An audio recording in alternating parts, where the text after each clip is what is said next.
Fala galera, Rogério Lacerda, mais um vídeo nesse canal para você. E a partir dessa semana, toda sexta-feira, se não der sexta-feira, no sábado ou quinta-feira, mas toda sexta-feira, vou me programar assim, eu vou trazer um disco do Pink Floyd comentado e com curiosidades sobre a gravação, coisa e tal.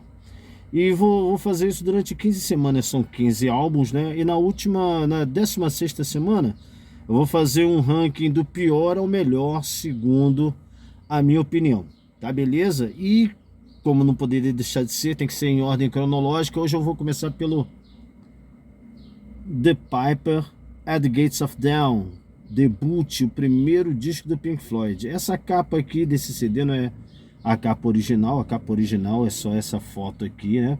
Mas como essa aqui é uma edição especial dupla, contendo a versão estéreo e a versão mono.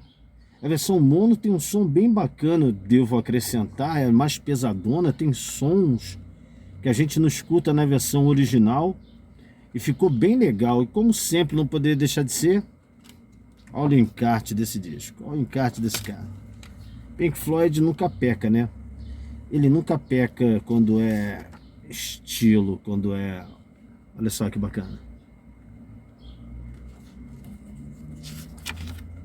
A banda, 1967, que é o ano desse disco. Syd Barrett, Roger Waters, Nick Mason, Richard Wright.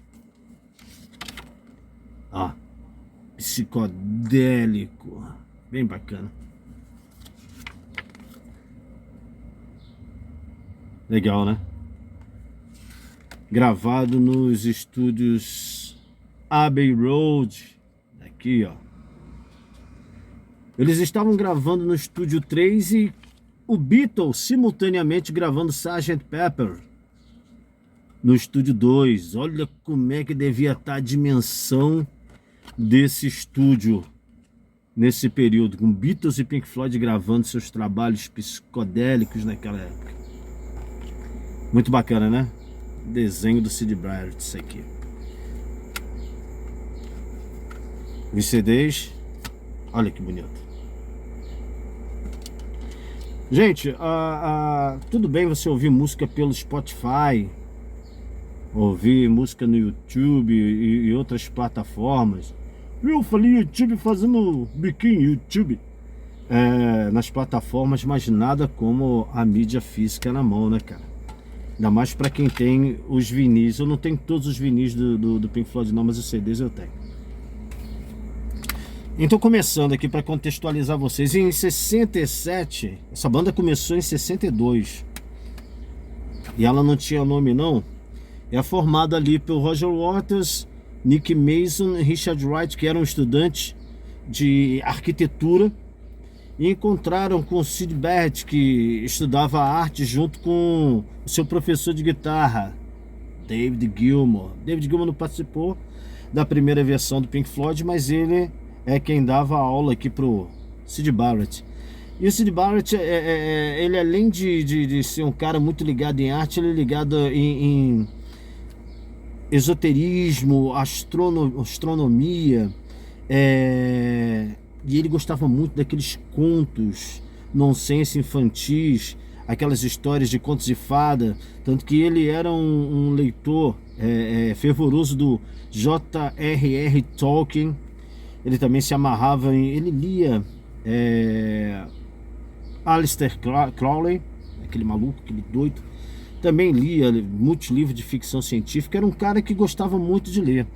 E o primeiro nome que ele colocou na banda foi Tea-Set, algo como uma bandeja de chá preparada ali com açúcar em cubos, aquela coisa. É algo assim, um nome esquisitíssimo, para dizer a verdade.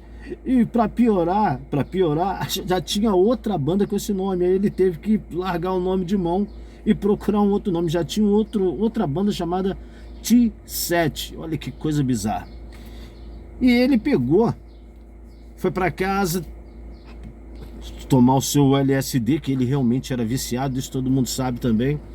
É interessante que o resto da banda não era. Eles poderiam ter experimentado, mas eles não eram viciados em LSD como o Syd Barrett.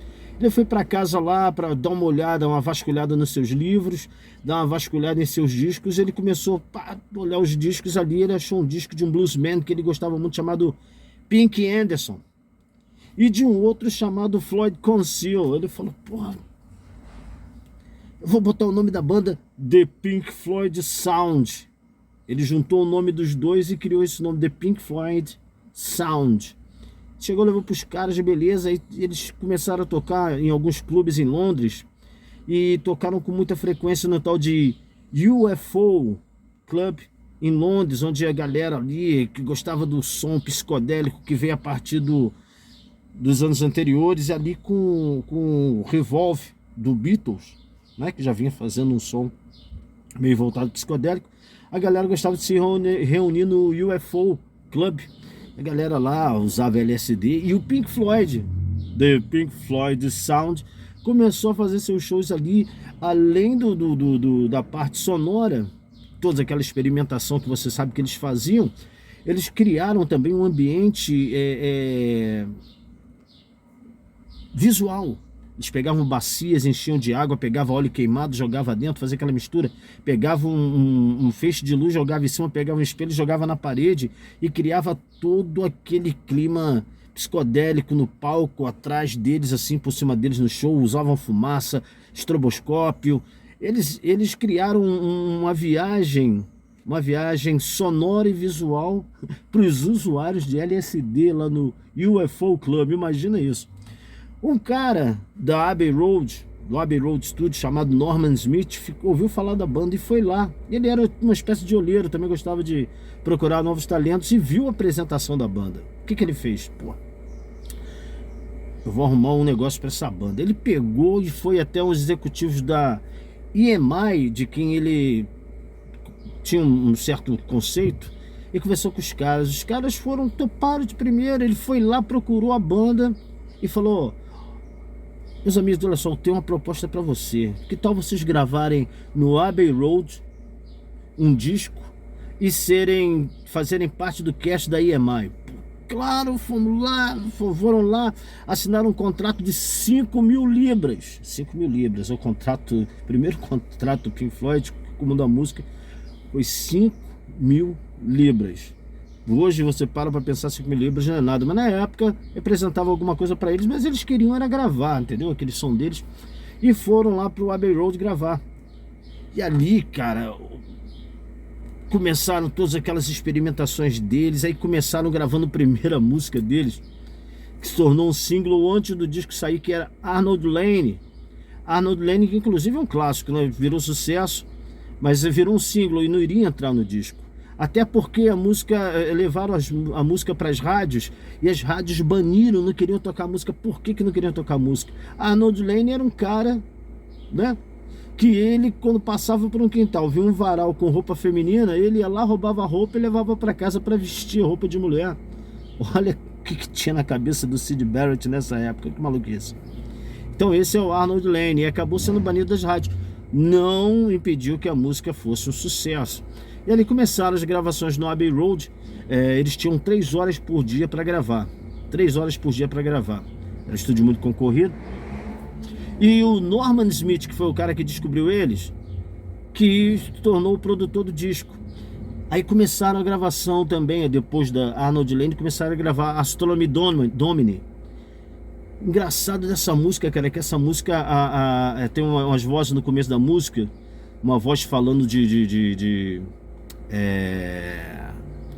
nomes de planeta, de constelação, tudo com megafone.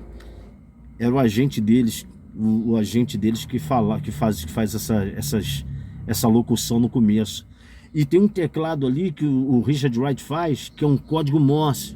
Dá uma escutada lá no Astronomy Domini. Código Morse. Eu pesquisei e até hoje eu não sei o que significa o que ele faz ali no código Morse. Se você sabe, bota aí nos comentários, que eu não achei não. E pô, a música é espetacular. teclado de um lado, outra sequência de teclado diferente do outro, nas caixas, guitarra para tudo quanto é lado. De um lado a voz do Richard Wright, do outro lado a voz do Syd Barrett. Uma música muito bacana, cara. Daí eles partiram para a gravação de uma música chamada Lucifer Sam. Também muito maneiro, eu acho bacana aquela guitarra, aquele baixo.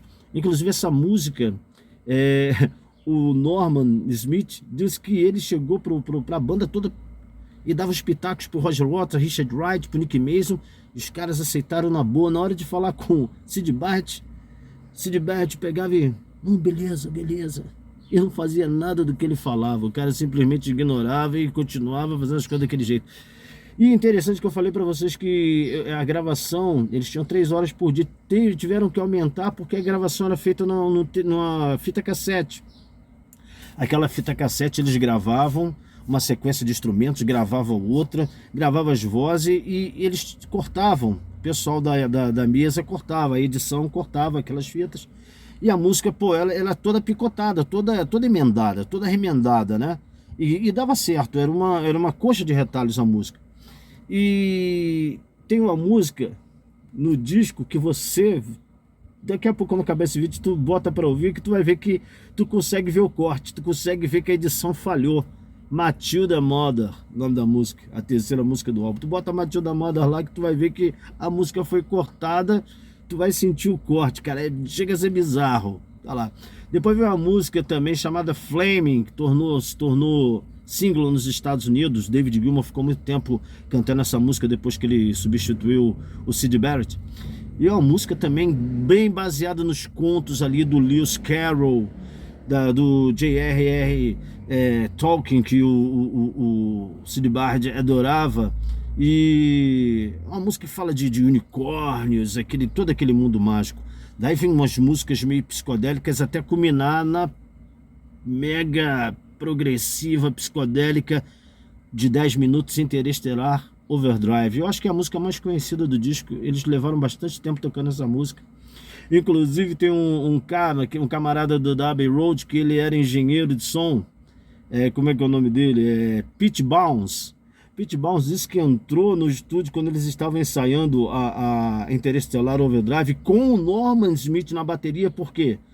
Porque o Nick Mason foi incapaz de fazer a bateria no estúdio de Interestelar Overdrive.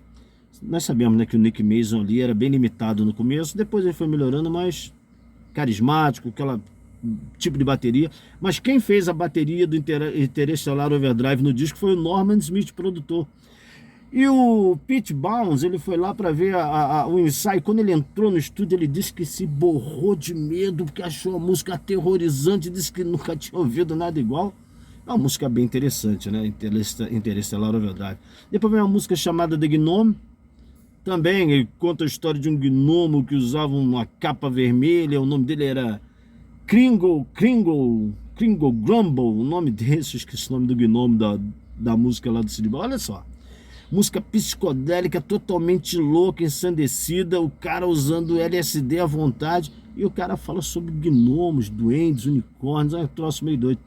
A música seguinte se chama Chapter 24, capítulo 24, que ele faz menção ao capítulo 24 do livro I Ching, um livro chinês esotérico, cheio de mensagens obscuras, e que o Syd Barrett adorava.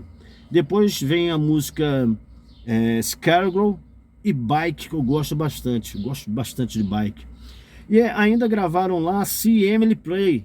See Emily Play não entrou, ela não entrou, essa música não entrou no The Piper at Gates of Dawn, na versão inglesa, mas na versão americana, lançada pela Tower Records, ela entrou como a primeira música do disco. Tiraram algumas músicas mais loucas, né, na versão americana, e colocaram See Emily Play no começo do disco.